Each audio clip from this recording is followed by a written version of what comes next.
নমস্কার বন্ধুরা, আমি শুভম। আর আজকের ভিডিওটা তোমাদেরকে দেখাচ্ছি এত পরিমাণ গতকাল এত বৃষ্টি হয়েছে যে চারিদিকে খাল বিল পুকুর সব ডুবে গেছে, একেবারে থই থই করছে। তোমরা দেখো, ভিডিওটা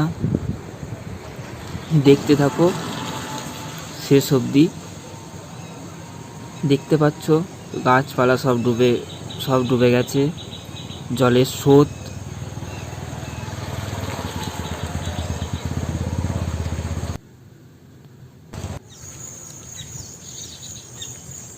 ওয়াও, কত জল! জমিগুলো পর্যন্ত ডুবে গেছে। এখানেও জমিগুলো সব ডুবে গেছে।